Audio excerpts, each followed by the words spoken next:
everybody. Welcome back to IGN Live at Gamescom 2015, brought to you by Homefront: The Revolution. I'm Max Scoville. Joining me is Michael from Focus Home Interactive, and you're showing off Technomancer. The Technomancer, Right? It rhymes with my favorite book, Necromancers, or Neuromancer, Technomancer. It's cool compound words. Yep, they're certainly there. a different thing, though.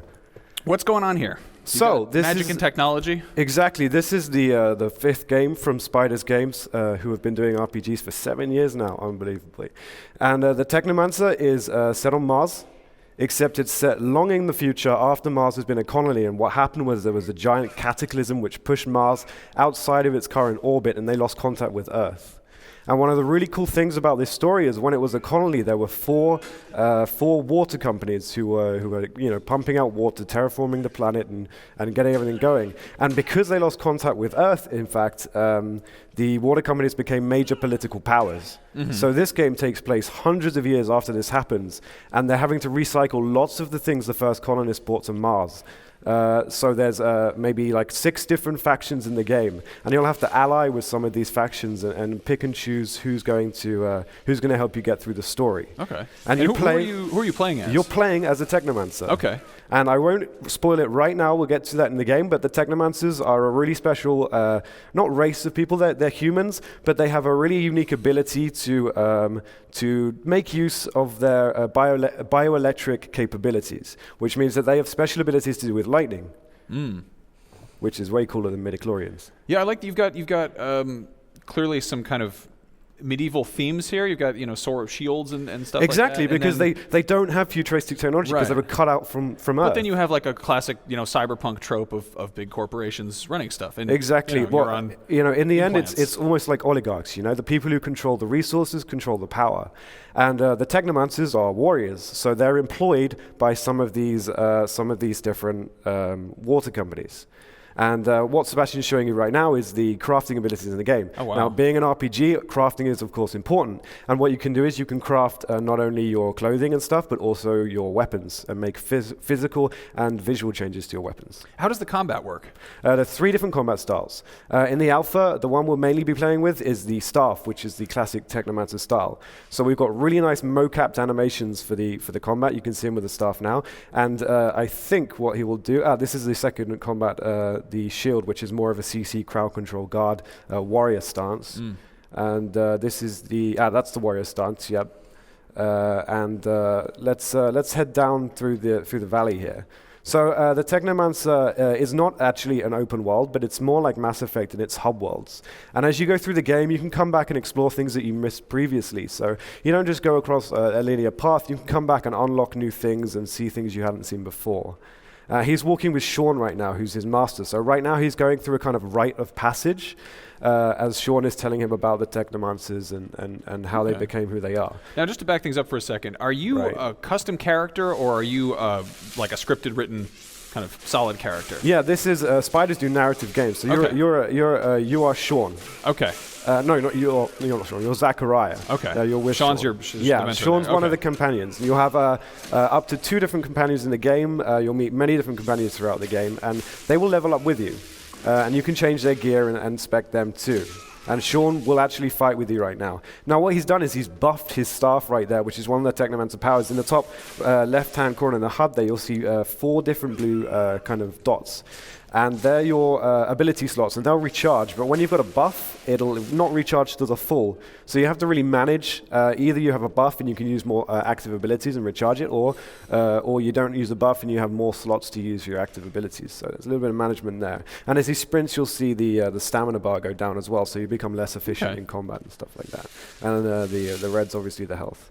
So these are bandits. So bandits are one of the factions in the game, and they're all over Mars because they're scavengers. It's a scavenging colony now. It's disconnected from Earth. People need to collect resources to survive. So there's a lot of bandit factions all over the world.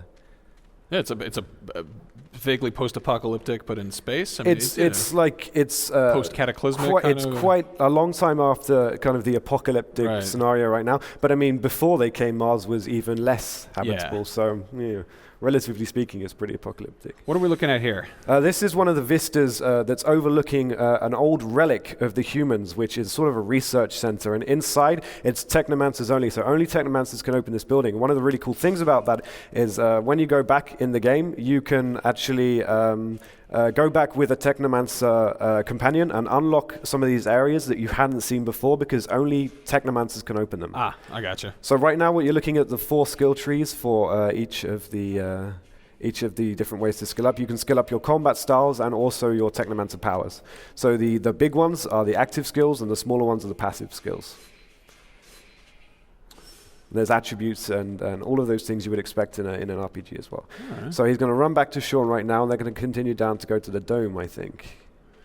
Now we've seen him fighting, for humanoids, right? Maybe a little bit, distant future. Are we going to see kind of supernatural creatures? You want to know if you see aliens? Are we going to see aliens? You're not going to see aliens, but you will see wildlife, and it's not natural wildlife. What it is, in fact, is it's experiments that humans did with DNA from life on Earth when they brought it to Mars. So a lot of the non-human enemies you see are going to be very bizarre mixtures of creatures you might find on Earth, and it's really fun to see what they may have been based on. There's like a prawn with legs.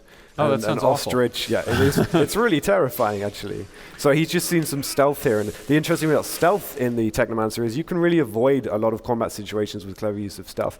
And there's like up to 5 different ways to beat every quest, and sometimes you can completely avoid combat. Or if you suck at stealth, you'll get seen and you have to fight your way through. Gotcha. And it's not only just in the open world parts, but actually in the quests itself. Up to 5 different ways to end each. Now, is there a skill tree for stealth abilities?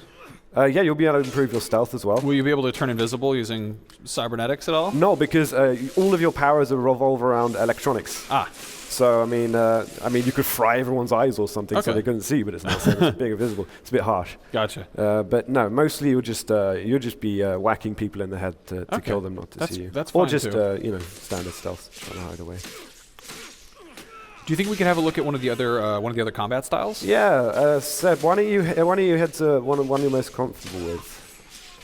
So as I said, we're in really early alpha stages right now, and the combat style we were just using is the most polished. So these aren't completely finished yet, but it gives you an idea of what we're expecting. You can buff all of them with the electricity ability there. Obviously, it does more damage. So you've got the staff, you've got the sword and shield. Did I see you had a gun earlier? You do have a gun, okay. And it's mostly for CC. A lot of time you're getting attacked by mobs. It's useful to fire your gun off and push them back. And so these are these Technomancers right now. We're going to head straight into the dome here, and it's just going to explain how you need 2 people to enter it. Okay. Yeah. How many different companions will you have throughout the game? There's going to be, we don't know the full number yet, can't really tell you the full number yet, but there'll be many different companions. And you'll even be able to have romantic situations. Oh, yeah, that's what I like to hear. Yeah. That's the fun part. Yeah, that's the fun part. I mean, aside from hitting guys with gameplay. electric staff, it's all about the, Yeah, whacking people and then mating. Got to keep the population up, it is Mars. Yeah. So these are relics of Earth, in fact. The Technomancers have all of the relics of Earth. And these are things that other people don't know about because this is generations of people who have grown up on Mars, disconnected from Earth. And it's really civilization has gone back many, many hundreds of years. Okay. So it's almost this odd juxtaposition of finding the old and the new. And even the newest stuff looks really ancient. Oh, those are really gross looking. Yeah, they're horrible. And that's why he just killed them for us. He's a nice guy. I respect the choice of prawns over spiders. I think spiders have been done to death, and I'm not fond of them. And they're terrifying. Yeah. These are creepy. Spiders are too terrifying. Yeah. Now, there's not supposed to be monsters here, but because it's so old and derelict, he has to clear them out. Now, this is where he's going to learn a secret of the Technomancers, because on Mars, because the world was shifted out of its orbit due to the radiation, there's mutants. Now, mutants are deformed in many different ways, but they're sort of chastised on Mars. They become slaves. And here in this scene right now, Zachariah is learning that the Technomancers themselves are mutants. They are genetically engineered and therefore mutants. And this secret is something they have to hide from the governments of Mars, the 4 factions running Mars, because essentially they will be enslaved. Okay. So right now they're working as henchmen because they think they're just really talented. They don't know the root of their powers, and they're revered. But when they find out that they're just mutants, everything will change for them, and the secret police will eventually try and chase them down. So he's just learned that about their origins. Is that a kind of a core theme in the game? That's a core theme in the game. A lot of the game is about how Zachariah and how the Technomancers deal with this revelation that they are themselves mutants when mutants are so chastised in the game. What other types of environments are we going to see? You're going to see a lot of the cities and towns are protected from sunlight by giant sheets of metal, to protect people from the radiation. But you'll see many different cultures. It's one of the most interesting things about the Technomancer is that because there's 200, more than 200 years since they lost contact with Earth, new cultures have emerged based on the cultures of Earth. So you'll see many different villages with many different themes and a culture for each faction. And you'll see outside environments and inside environments on multiple different levels. We really worked hard on making the game quite three-dimensional in the level design. It's not just inside and flat, but there's actually levels top to bottom. Okay. It's a very large 3D environment. Okay, I spoke too soon about the spiders, apparently. It's not really a spider. It's terrifying. Kill it. What is it? It's a level up from spider. Dear God. It's, one up from an Australian spider. Oh. Yeah, he's not liking that. And is this a? I'm guessing this is a boss fight, not a romance scene here. This is not an example of romancing in the Technomancer. In fact, or if it was, it would be a bad first date. It is a boss. Now you've said you've got crafting, you've got kind of towns and hub worlds. Is there like a marketplace? Yeah, there's marketplaces. Economy? There's places you can purchase stuff. Of course, you can craft your own items. Crafting is a really strong pillar of the game, but you can also buy them from merchants who scavenge. And most of the weapons you use and you find will be like things that have been scavenged, like scrap metal, like hammers and swords and things like that way. Right. And you'll be able to buy stuff in the cities. But depending on who you ally with, it will really limit where you can go and who you can be seen by, because you'll make enemies and they will attack you no matter where you are. And that will affect the end of the game. There's multiple endings, so depending on who you ally with and the choices you make, as I said, up to 5 different ways to end a quest, you'll have one of the many different endings. It seems like you guys are definitely taking some cues from Mass Effect on that front, and people love to replay that and kind of see all the different branching paths. So that's I mean, it's impossible not to take influence from other games. Spiders love games, we love games, and. It's not that we take the best from each game, but we really think that we've made our own thing, and that it's definitely got a lot of what people would expect. Yeah, well, it looks awesome. When is it coming out? And it's coming out 2016 on PS4, Xbox One, and PC. Excellent. Well, thank you so much for taking the time to chat. Yeah, no worries. We've got plenty more Gamescom stuff coming up, so don't go anywhere. We'll be right back.